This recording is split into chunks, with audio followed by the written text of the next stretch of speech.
Good evening and welcome to USA News. Today we are going to talk about one of the most intense, tragic and historically important events of the 20th century, when the United States dropped atomic bombs on Japan during World War II.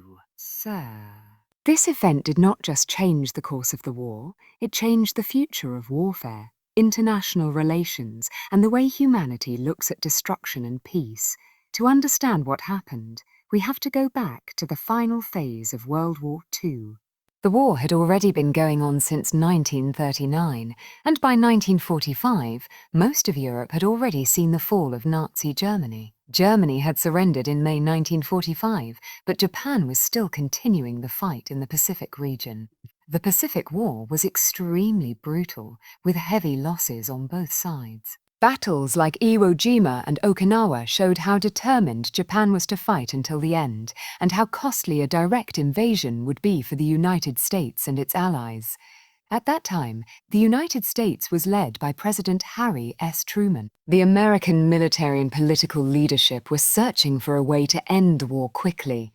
A full invasion of Japan was being planned, but intelligence reports suggested that such an invasion could lead to hundreds of thousands or even millions of casualties on both sides. Japan had shown no sign of unconditional surrender, and the war was dragging on with massive destruction already taking place across Asia and the Pacific Islands. During this period, the United States had developed a highly secret and powerful weapon under a project called the Manhattan Project. This project involved some of the world's top scientists, including figures like J. Robert Oppenheimer. The result of this project was the atomic bomb, a weapon that used nuclear fission to release an enormous amount of energy in a very short time. It was something the world had never seen before. One single bomb had the power to destroy an entire city. After successful testing of the atomic bomb in the United States, the leadership faced a critical decision. They believed that using this weapon could force Japan to surrender immediately and bring the war to an end without a long and deadly invasion. At the same time, this decision was highly controversial even within the American leadership, because it meant targeting cities where large civilian populations lived. On August 6, 1945, a B-29 bomber named Enola Gay took off from an American base and headed toward Japan. The target was the city of Hiroshima. At 8:15 in the morning, the plane dropped an atomic bomb called a Little Boy. Within seconds, a massive explosion occurred. A blinding flash of light was followed by extreme heat that reached thousands of degrees Celsius. Buildings were destroyed instantly, and a huge shockwave spread across the city. People who were close to the center of the explosion were killed immediately, and many others suffered severe injuries and burns. Hiroshima was turned into ruins in a very short time. It is estimated that around 70,000 to 80,000 people died instantly, while many more died later due to radiation exposure and injuries. Hospitals were overwhelmed, and the city faced complete destruction of its infrastructure. Survivors described scenes of fire, darkness, and devastation that were difficult to imagine. Even after the attack on Hiroshima, Japan did not immediately surrender. The leadership was still divided and trying to understand how to respond. Some leaders wanted to continue fighting, while others realized that the situation was becoming hopeless. In the meantime, the world was watching closely, and the United States was preparing for further action if Japan did not surrender. Just 3 days later, on August 9, 1945, another American B-29 bomber was sent toward Japan.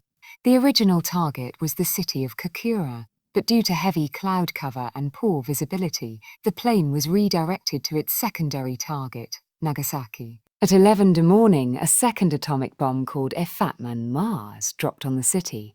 The explosion in Nagasaki was also extremely powerful. Large parts of the city were destroyed instantly. Around 40,000 to 75,000 people were killed, either immediately or shortly after due to injuries and radiation effects. Just like Hiroshima, Nagasaki suffered massive destruction, although the geography of the city reduced the overall impact slightly compared to Hiroshima. After the bombing of Nagasaki, Japan faced an unbearable situation. The country had already been suffering from shortages, military losses, and constant bombing raids. Now, with two cities destroyed by nuclear weapons, the leadership realized that continuing the war would lead to total destruction of the nation. On August 15, 1945, Emperor Hirohito addressed the nation through a radio broadcast, announcing Japan's acceptance of the terms of surrender. This was the first time many Japanese citizens had ever heard the voice of their emperor. With Japan's surrender, World War II effectively came to an end. The formal surrender documents were signed on September 2, 1945, marking the official conclusion of one of the deadliest conflicts in human history. Millions of lives had been lost across the world, and entire countries had been devastated. The use of atomic bombs on Hiroshima and Nagasaki remains one of the most debated decisions in modern history. Some historians argue that it was necessary to end the war quickly and avoid an even larger loss of life in a prolonged invasion of Japan. Others argue that it caused unnecessary suffering to civilians and introduced a terrifying new era of nuclear warfare. What is undeniable is that these events changed the world forever.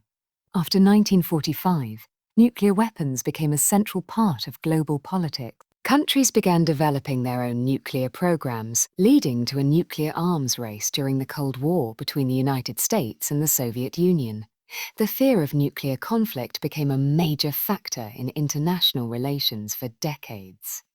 Japan, after the war, rebuilt itself from complete devastation into one of the most advanced and peaceful nations in the world.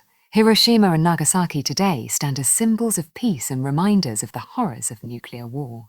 Memorials, museums, and peace parks have been built to ensure that future generations remember what happened and work toward preventing similar destruction. The events of 1945 continue to be studied in schools, universities, and military academies around the world. They serve as a reminder of how powerful technology can be and how important it is for humanity to use that power responsibly.